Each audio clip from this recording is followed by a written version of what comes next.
All right, so last year we did a long kind of series on hickories, and I thought it would be fun this year to dive into oaks. And so today we're going to do kind of like a general kind of introduction to oaks, place them into a larger context in North Carolina just to appreciate oaks as a genus. And then we'll dive into the specifics of identifying some of the less common oaks that I know for me, it took me about a year and a half before I think I finally started consistently recognizing all of the oak diversity we have in the area. And then even just earlier this summer, there were a couple oaks that I knew about but didn't realize are native to this area. So we'll get into some fun stuff. I usually like to start off with some kind of like 80s or 90s horror reference, but today I want to let you know I'm not oaking around. And then just to kind of appreciate the oak diversity across the United States, this is a picture of a live oak, not our eastern live oak. This is a California coast live oak, or California Quercus agrifolia, behind the house I grew up in Redlands, so the same hometown Craig grew up in. A lot of really absolutely incredible oaks across the country. One of the interesting things about oaks is that, so for hickories, America, the United States in particular, is really the center of diversity for hickories. However, with oak trees, we have approximately 90 species of oaks that are native to the US. Mexico has about 150, and then China has about 100 species of oaks. Overall, they approximate the number of oak species to be between 500 and 600 individual species, which is really, really high for an individual genus. Even for our area, if you think about oaks as a genus compared to other genera like dogwoods or magnolias, even if you're accounting for the exotic ornamental varieties, I don't know that there is another genus that has as many species that represent it as oaks do. It's really phenomenal that way. They belong to the beech family, Fagaceae. So off the top of your head, anyone know what family like hickories belong to? I kind of always put oaks and hickories next to each other in my head, but they're not really all that closely related. Yeah, Juglandaceae or the walnut family. So black walnut, I guess I have the answer up here, but chestnut. So of course we don't really have the American chestnut with us anymore, except for these new varieties that are supposed to be resistant that they're pumping out. But there are other chestnuts that we see in our area. Chinese chestnut, sweet chestnut. And then there is a native chestnut that you can see in natural habitats on the coast, the chinkapin. There are also a couple of genera that are referred to as oaks that aren't in the genus Quercus. This is kind of interesting. So they're the tan oaks. You might see those in redwood forests on the coast of California. That's Lithocarpus. And then there are also the stone oaks, which I think is an Asian genus. So they're interesting because the flowers are actually upright and they're pollinated by insects. So the next question I have, do oaks have flowers? When I was a young arborist and I realized that all deciduous trees are angiosperms, and so all deciduous trees, minus the deciduous conifers, right? But most of the broadleaf trees are angiosperms, therefore they have flowers, which kind of blew my mind because I didn't think of things like beech or oaks as having flowers. But does anyone know the word to describe the flower type that oaks have? Catkins, nice. Yeah, and how are they pollinated? Wind. By wind, yeah. So are oaks good pollinator trees? Not for like pollinator species, but amongst themselves. They're good at pollinating. Yeah, so we're gonna come back to that. I'm gonna make the argument that actually they are really good for pollinators, but kind of as a support. They're not producing nectar that pollinators are taking advantage of, but they are doing a few other things. All right, so the lifespan. There's quite a range. If you look at all of our native oak species in terms of, there's some very short-lived oaks. Anyone have a guess for what our shortest lived, and I could be wrong on this is just my understanding of what our shortest lived oak species. Yeah, water oak. Do you know what the timeline is for water oaks? No, I don't even know. Surprisingly short. Yeah, 30 to 50 years. But I'm sure, again, lifespan is a handshake between soil conditions, environmental factors, and the genetic potential of a tree. So, there's always going to be a heavy asterisk next to how long a tree can live based on the quality of the site that it's on and how how adapted to that site that tree is. And then of course genetics, even within a given species, are going to vary tree to tree. So I looked up what the oldest known white oak was, and I thought this was pretty interesting. It's no longer with us. RIP 1938 is when that tree passed, but it was called the Mingo oak in West Virginia, and it was 582 years old, 200 feet tall. This was a white oak. For context, the oldest coast live oak, which I had been thinking maybe lived up to 1,000 years, but which maybe it does. There seems to be some confusion, but the angel oak in South Carolina is estimated to be between 400 and 500 years old. For further context, bald cypress can live upwards of 2,000 years old. So the oldest trees in North Carolina are in the Three Sisters Swamp. Those are the bald cypress. Still, for trees occurring, in people's yards, well represented in our area, these are fairly long-lived trees. So on average, maybe around like 200, 300 years old. But yeah, water oaks, willow oaks are going to be, 80 to 120 years, depending on site quality. Yeah. If you haven't been, this is worth a pilgrimage. This is like the Taj Mahal of trees. Like, it's absolutely phenomenal. It's going to be swarming with people. Deal with it. It's worth visiting. Yeah, Charleston, you can hit it on the way down to like Congaree if you're doing like a really epic tree road trip. Yeah, really, really worth your time to visit. Kind of, it's hard to photograph. It looks so different from different angles, but all right. So we kind of covered how many species of oak there are, between 400 and 500, it's estimated. And of course, then there are common interspecies or intergrades, hybrids. All right, so what about in the Piedmont? So in our area, how many species of oak do you estimate we have? I tried to get a pretty precise number on this. What's that? 42, a little high. 39. Still high. Okay, we'll just cover it. 25. All right, so we're going to come back to that last question, but to make this perhaps a little bit easier, so you'll oftentimes hear people talk about sections or groups within the oaks. The two that are most common in our area are the red oak group and the white oak group. And this is actually like an official taxonomic category that sits in between family and genus. So when we're putting oaks into groups, we're saying these oaks are more closely related to each other than these oaks over here. So the red oaks are all going to be genetically closer to each other than the white oaks. And there's some interesting differences, some key differences between red oaks and white oaks. I find the most interesting difference has to do with the acorn. For white oaks, acorns tend to reach maturity in about 6 months. For red oaks, it's 18 months. And their white oak acorns have fewer tannins. They're sweeter. So if you're in a survivalist situation, you're going to want to seek out the white oak acorns before you start resorting to the red oak acorns. They're going to be easier to eat. Red oak acorns tend to require a little bit more processing before they're palatable.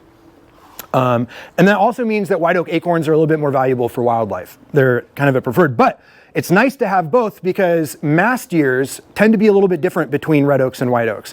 So you get these, and does everyone know what I mean by mast year? Yeah, you get these like bumper crop of acorns every like 2 to 5 years or so.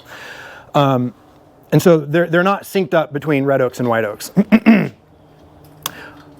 Okay, well, I was gonna try to have us go through and guess all these, but we're just gonna put it up. So here what I believe is a comprehensive list of the red oaks and the white oaks that you might find in this area. Pin oak, I put a couple asterisks next to because the native range within North Carolina, it's limited to a couple small islands, and I couldn't tell if like Chapel Hill, Durham is within those, but it's kind of a near native. Same with swamp white oak. It does occur naturally in North Carolina, but in really isolated populations. But otherwise, every single one of these are trees that I have noted, if not on someone's property, then in natural areas within the area. So some of the ones that I was surprised to find out more recently, like within the last 6 months or so, that are native to this area. Shumard oak, I didn't think was native to this area, but it is. You can find that in the New Hope Bottomlands, which is right on the dividing line between Durham and Chapel Hill. There's a great natural area. Overcup oak was another one. I knew that was native to the coast, but I didn't realize it was native to this area. Again, kind of a bottomland tree. And you'll find that planted a lot in, we've talked about this. What's that newish development area? We do a lot of work there. It's really built out. Anyways, You'll see this as you'll see overcup oak planted in newer developments, but it is a native tree to this area. How many of you feel like you can identify a scarlet oak from a black oak from a Shumard oak? Kind of tricky, so we're gonna get into that in future presentations. We're gonna try to give you some tricks.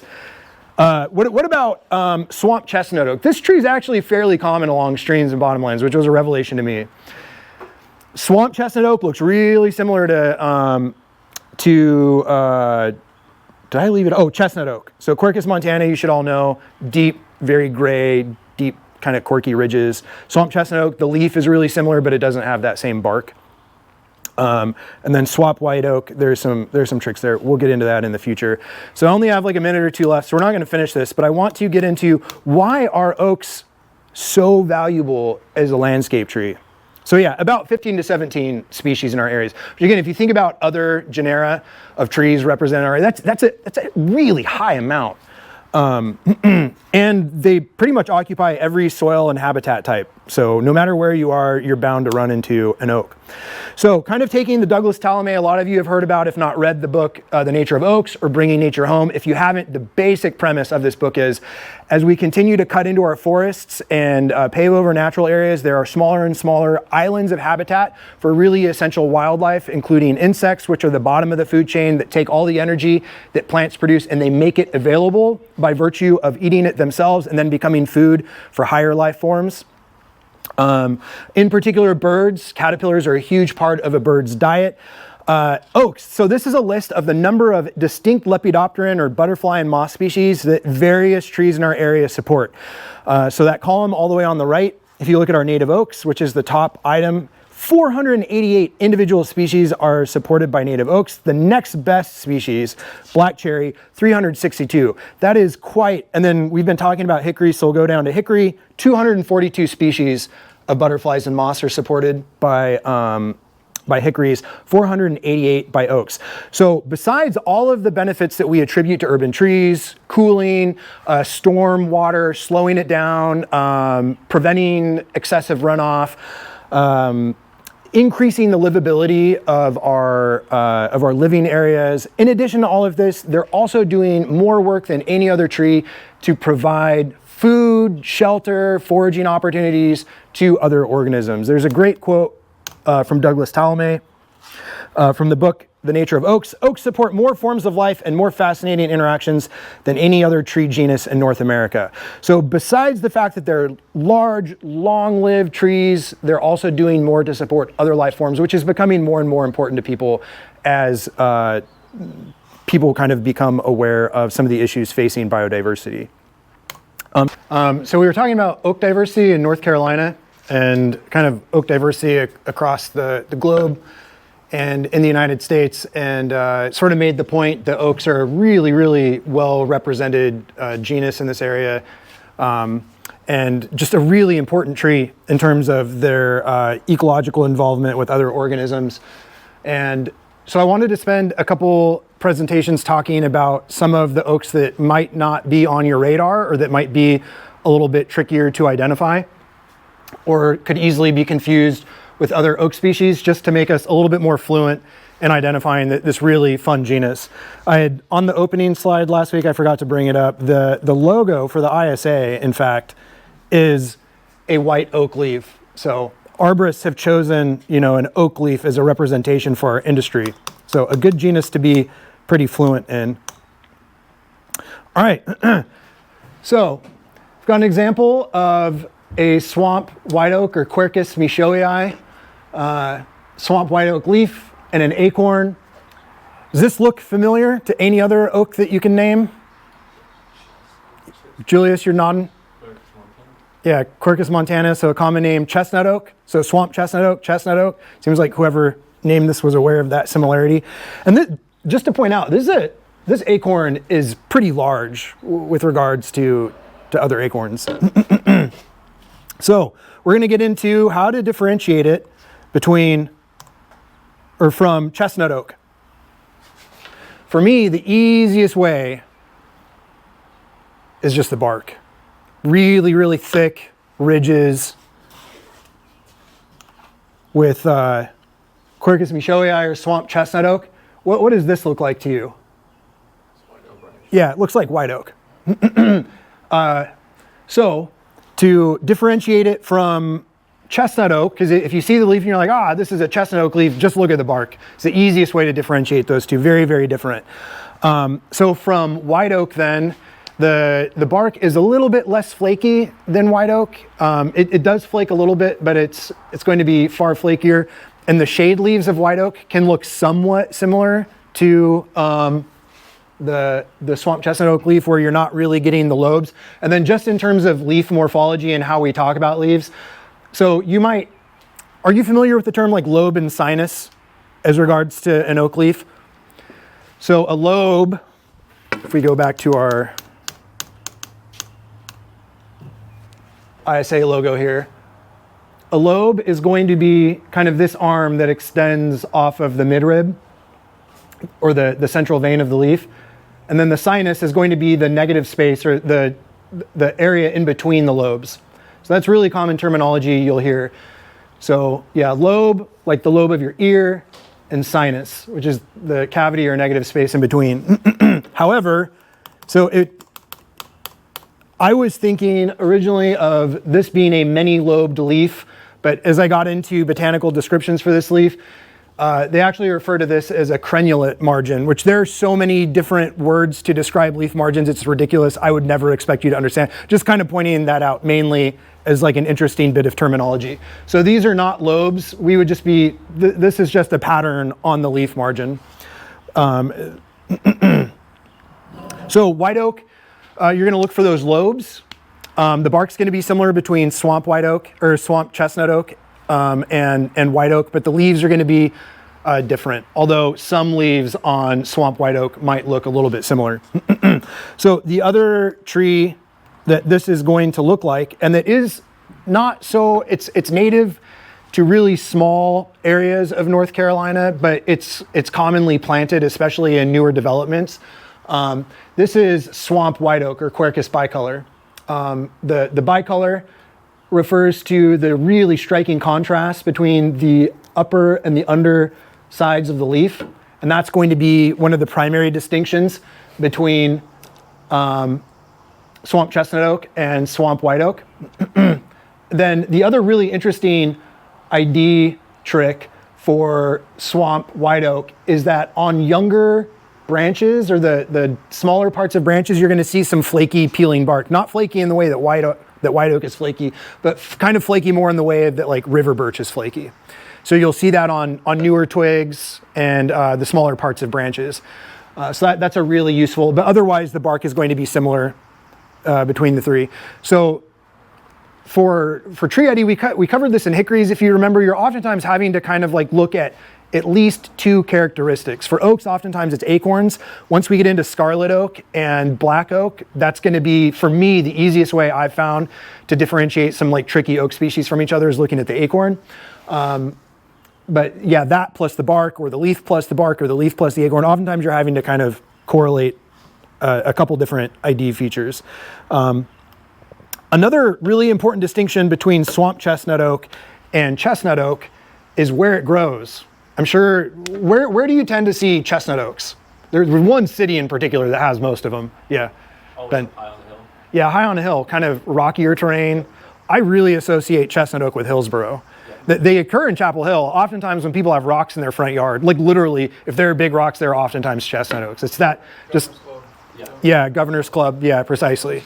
So, and that brings us to an interesting reason why you might find, okay, so swamp chestnut oak bottomlands. Really, in our area, if you were to go out deliberately to kind of see this for yourself, where you'd want to go is the confluence, which I believe is in Hillsboro. That's a hiking area along the Eno River, all bottomland. The other good place is the New Hope bottomlands, which is on I've brought it up a couple times. There's some couple sort of under or lesser represented oak species in the New Hope bottomlands that makes it kind of a fun area to hike for an arborist. But yeah, areas prone to flooding, very wet areas, that's where you're going to find chestnut oak. You oftentimes find these trees planted in urban settings, and there's a good reason why. Anyone might have a guess why trees that are tolerant very wet soils may be really good candidates for urban trees. Not necessarily sites that are really wet, but sites that are like compacted in particular. Low oxygen, yeah, you nailed it. So trees that occur in bottomlands, they have to be able to survive or even thrive in low oxygen environments where the soils have a lot of water content. Even though the oxygen levels or the pore space required to have oxygen is often gone in urban soils as a result of compaction rather than water, it's still kind of producing a similar set of stressors the tree has to be able to deal with. So swamp white oak, mixing up the two, swamp chestnut oak, you've got pretty good growth rate for an oak. It's tolerant of urban soils, pretty tolerant of pollution, so it's a good urban tree. It occurs naturally in this area. I have seen it planted on people's properties, but large acorns are a drawback for a lot of people. Yeah. Like a hickory. We're getting rid of a few because of, or like customers say, But like we're getting rid of this because they hate them. oh, okay. Yeah, well, those people are lame. those are the people that use the word mess with regards to trees. I'm just kidding. If you're a homeowner watching this and you use the word mess, I'm not shaming you. But maybe a little bit of re-education. And then to nail home a difference between, do you guys remember talking about like oak groups last week? We talked about the white oak group and the red oak group. If you do not know what the species of an oak is, but you can at least narrow it down to what group it belongs to, you're still correct. You could be maybe a little bit more correct, but then you also run the risk of being wrong. Like I am absolutely positive I've called something like a southern red oak that was actually a cherry bark oak, or an overcup oak that was maybe like a Shumard oak. The oaks are kind of tough to distinguish between. Hickories, there are identifiers that are a lot easier to kind of point to and be confident in. Oaks, there's I feel like a lot more gray area. So I want to give you, and I just thought this was interesting. So these are the native ranges for swamp chestnut oak, and white oak. If you look at white oak, that tree really just dominates the eastern United States. It is everywhere. And that's true of the type of sites that it will do well in. It's going to do well in mesic sites or sites with more water. It's going to do well in xeric sites or drier sites, slopey sites. You find white oaks everywhere. I find white oaks intermixed with swamp chestnut oak. I find white oaks intermixed with chestnut oak. They're just going to be present naturally on a wide variety of sites. And so that's represented in their distribution across the US. So swamp chestnut oak, you'll immediately notice, wow, that's got a really southern distribution. And then chestnut oak is kind of a little bit more interior, but you can tell it really avoids the coastal plain. That in North Carolina, that's pretty much the fall line. So that's going to be like the sandhills or right outside, and where you start to see some scrubbier oak species like turkey oak, blue jack oak, but not chestnut oak. So it's really going to be restricted to those upland drier sites. So the difference between swamp chestnut oak and chestnut oak is really, really visible in the type of, or in their distribution. So I thought that was an interesting point. It's an important part of their identity as a species. And then, David, how much time do we have? Are you keeping track? Okay. So you feel like you've got some things to work with on how to identify swamp chestnut oak now? So look to the bark. It's going to be similar to white oak, but the leaf is going to probably be what grabs your attention and be like, oh, is this a chestnut oak? Look at the bark. Nope, it's not a chestnut oak. Looks like a white oak, so it's a swamp chestnut oak. What was the margin differentiation term again? The what? What was the margin differentiation term?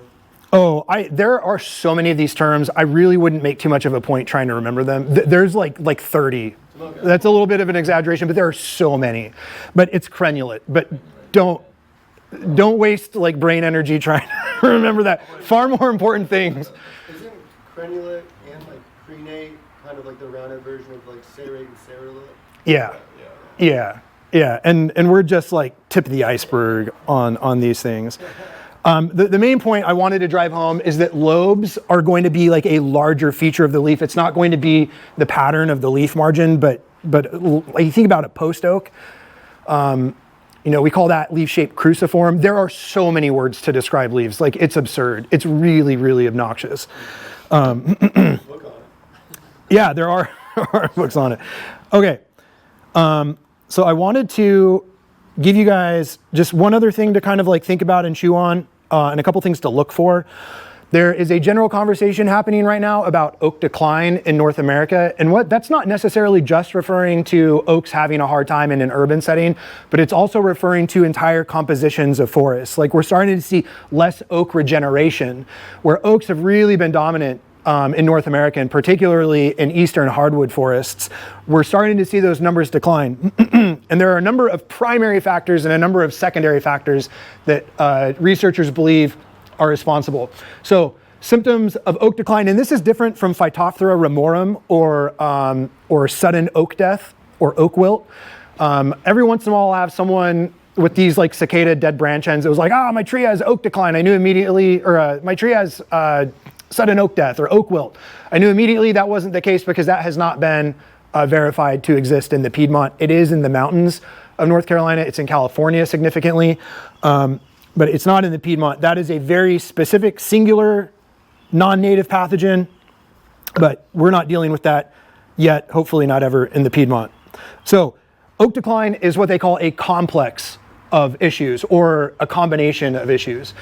If you think about someone who's struggling with their health, like later in life, oftentimes they have comorbidities. It's not just one thing. It's like a barrage of things that are dragging their immune system down. So with oak decline, that is also true. There is a general pattern, top down, tip dieback, branch loss, that this sort of complex of symptoms causes. And we definitely see that in our area. I mean, construction damage, which I didn't list, but we have 300 people moving into the Triangle daily. I was just on a Zoom conference call with some naturalists in the area that reference that number. A lot of people moving into this area. That's a lot of new housing that has to go up. That's a lot of trees being impacted by construction. More generally, a changing climate, longer stretches between rainfall, hotter summers, soil compaction related to construction, or just general increasing footprint of our urban areas, exotic pests, defoliation, heavy caterpillar years, like Anisota senatoria. What's oakworm? Orange-striped oakworm. After a year where an oak has had heavy defoliation, they're going to be a little bit more susceptible to armillaria, is what researchers are saying. Fire suppression, this is a big one with oak regeneration. One reason why we're not seeing as many oaks in the understory of our forest that are getting ready to replace dying veteran oaks is both fire suppression and then interesting white-tailed deer browsing. White-tailed deer, their populations are way out of historical whack, and so they're having a big impact on what is sort of waiting in the wings of our understories, ready to fill the gaps when large trees fall. So secondary factors, things that are piggybacking on these primary stressors, armillaria. So this is one of like 5 native species of armillaria on the right. They don't all have this like little ring, but that's a good way to identify, or to at least partially identify, one of our main armillaria or honey mushroom species that's pathogenic. Two-line chestnut borer. This is an interesting one I wanted to bring up because they are in the same genus as emerald ash borer. Agrilis, however it's pronounced, Agrilis is the genus, and they produced D-shaped exit holes. So if you are in a tree, if you're climbing a tree doing some deadwood pruning or removing it, and it's got some tip dieback, start looking around branches for D-shaped exit holes, and that's going to be symptomatic of two-line chestnut borer. There are probably other flat-headed borers that produce D-shaped exit holes, but two-line chestnut borer is a significant one. And then one other thing I just learned about recently that I wanted to point out, but that's also listed as one of the common factors in oak decline, is this wasp lookalike. That is not a wasp, that is actually a moth. And in its larval stage, it is a wood-boring caterpillar, and typically found on red oaks, always at the base of trees, but from the pictures I've seen, I've never identified it in person, but it looks to be like a fairly large hole at the base of trees, and it is a mimic of wasps. And so a couple things to look for. Next week or the next time we talk, we'll probably tackle either scarlet oak or black oak. Any questions on swamp chestnut oak or oaks in general? Not that I am an expert by any means. All right. Oh, sorry, one last thing I wanted to point out. So the little wavy section's another good way to identify swamp white oak from swamp chestnut oak. swamp chestnut is going to have way more of, I'm still tempted to call them lobes, but way more of those little wavy sections. If you look at how many there are there versus how comparatively kind of less there. So one other thing to look for. Awesome. Thanks, Thanks, Sam. Sam.